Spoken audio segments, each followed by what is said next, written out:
Nous avons Jean-Pierre Fabre-Bernadac qui est avec nous. Oui, oui, je suis là. Bonjour Jean-Pierre Fabre-Bernadac. C'est un plaisir de vous voir. Mais écoutez, le plaisir est partagé, cher Jean-Pierre Fabre-Bernadac. Alors, racontez-nous ce qui s'est passé avec Place d'Armes.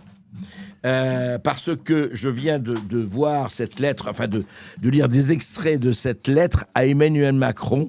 Je rappelle que Jean-Pierre Fabre-Bernadac, que vous êtes président d'honneur de Place d'Armes et que vous aviez eu, effectivement, vous aviez écrit il y a 2 ans cette lettre aux généraux qui avait fait beaucoup... 3 ans, oui, c'est ça, exactement. Qui avait fait beaucoup de bruit. Et je voulais effectivement parler avec vous de cette lettre à Emmanuel Macron. D'abord, racontez-nous pourquoi vous l'avez écrit et qu'est-ce qui s'est... Quelle était l'initiative de cette lettre? Oui, alors parler du contenu, oui.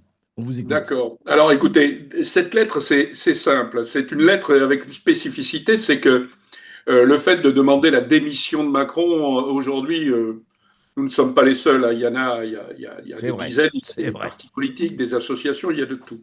Mais la spécificité, c'était les militaires.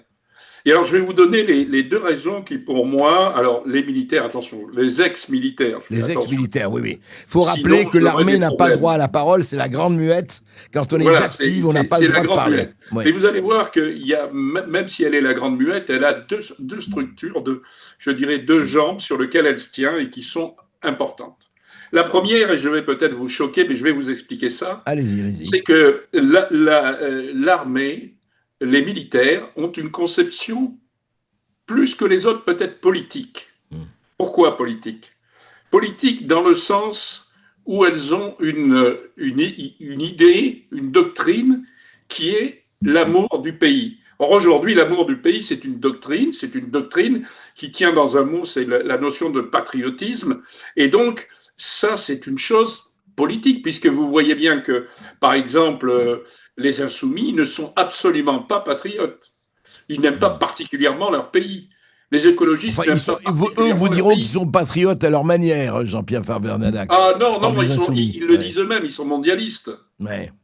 Je ne pense pas qu'on puisse être mondialiste et en même temps aimer son pays. C'est un peu compliqué quand même, hein, me semble-t-il. Il faut faire un choix. D'accord. C'est pas du en même temps, comme dirait un certain. D'accord. Donc, pour revenir à l'armée, qui effectivement, vous dites, tout est politique, et l'armée a des convictions. Elle a une conception qui est... N'oubliez pas que cette conception va très loin, puisque cette conception amène le militaire à aller jusqu'à donner sa vie. Il est quand même le seul, au départ, à signer pour dire « je suis prêt, s'il le faut, à donner sa vie ». Donc je crois qu'il a le droit quand même... Faut le rappeler, oui. Voilà, il a le droit quand même, par conséquent, d'exprimer son point de vue, qui est un point de vue très simple, c'est l'amour du pays, et c'est pour ça que je parle de patriotisme. La deuxième, c'est le problème... Pardon, c'est très important, juste, Jean-Pierre Fabre-Bernadac. Est-ce qu'on ne peut pas poser la question, je parle là en dehors, je parle de mon point de vue, est-ce que si on signe pour avoir qu'on est prêt à donner sa vie, et si on est prêt à donner sa vie, et c'est effectivement l'engagement du soldat, du militaire, est-ce qu'on ne devrait pas avoir droit à la parole? Voilà, vaste question. C'est évident qu'on a le droit à la parole. Mais d'ailleurs, on a le droit à la parole. Oui. Le militaire, même d'actif, a le droit à la parole. Il n'a pas le droit à la parole politique. Et là, si vous voulez, je vais reprendre un peu ce que j'ai dit. J'ai parlé de patriotisme, mais pour moi, ce n'est pas de l'électoralisme. C'est-à-dire que non, je ne veux pas faire d'électoralisme. Oui. Que ce soit de droite ou de gauche n'est pas mon problème. Mon problème, c'est aimer son pays. J'ai mis les insoumis à part parce qu'ils disent eux-mêmes qu'ils sont mondialistes. Et d'ailleurs, vous avez vu, quand il y a des manifestations, il n'y a jamais de drapeau. Aujourd'hui, il y a des drapeaux palestiniens, il n'y a jamais de drapeaux nationaux. Hein, et quand je me souviens de cet épisode à Bordeaux où quelqu'un avait mis son drapeau français et où certains ont voulu l'arracher et ont sifflé. Donc, vous voyez bien, il y a d'autres structures, d'autres idées, d'autres doctrines, d'autres idéologies que celle d'aimer son pays, en fin de compte. D'accord. Alors justement, revenons à cette lettre et revenons à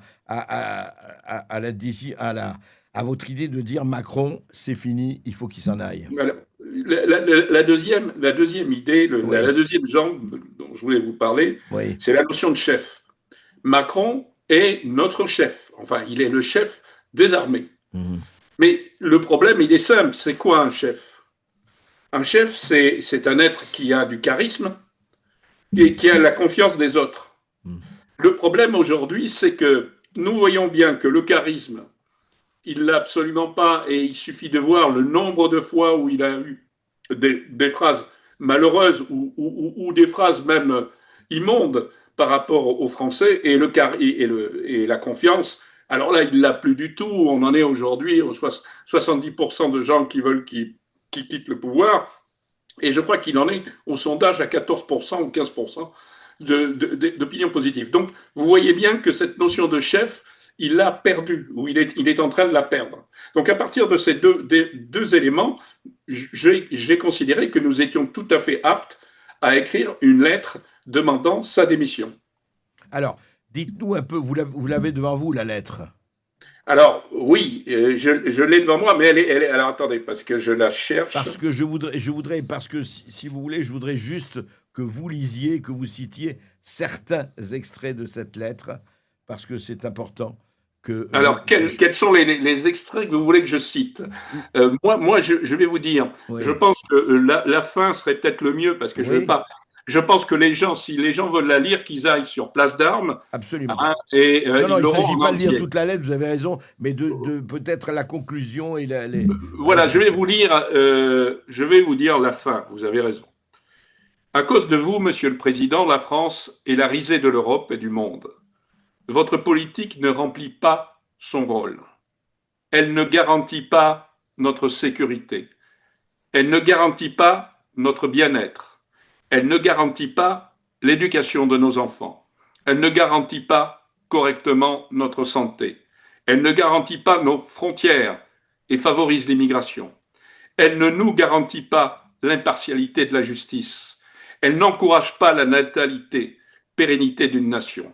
Enfin, elle pourrait nous entraîner vers un conflit nucléaire majeur. Ce constat, nous ne l'inventons pas. C'est la triste réalité.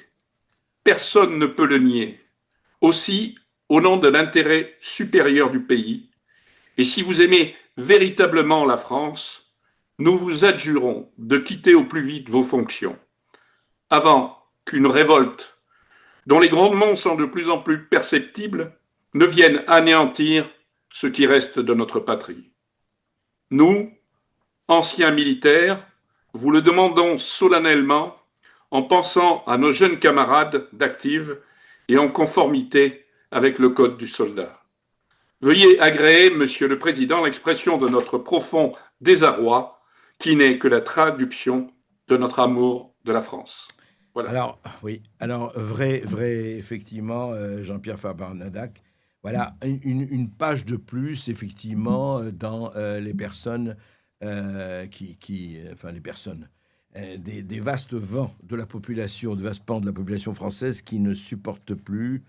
Mais le problème, c'est, et on va en parler tout de suite, c'est est-ce qu'il peut être démis? Est-ce qu'il va partir lui-même? Est-ce que vous l'invitez en fait à démissionner? Parce que vous le savez très bien, il ne peut pas être destitué. S'il peut l'être, mais à travers il y a un imbroglio et un labyrinthe juridique très très compliqué.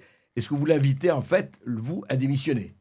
Oui, alors attention, nous l'invitons à démissionner. Nous restons dans un cadre légal. Bien sûr. C'est lui qui a le pouvoir. Il a le pouvoir de nous écouter et d'écouter bien d'autres d'ailleurs, ou de ne pas nous écouter. En fin de compte, derrière tout ça, c'est sa conscience. Mhm. C'est sa conscience qui parlera.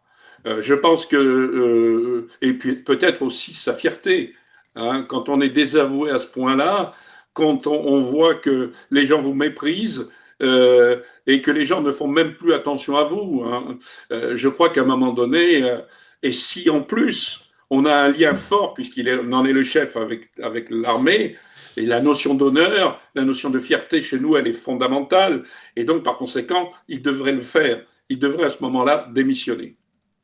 Eh bien, écoutez, on verra s'il vous entend ou pas. Pour le moment, il est en Égypte, mais à mon avis, beaucoup de gens qui sont autour de lui regardent Tocsin et vous entendent.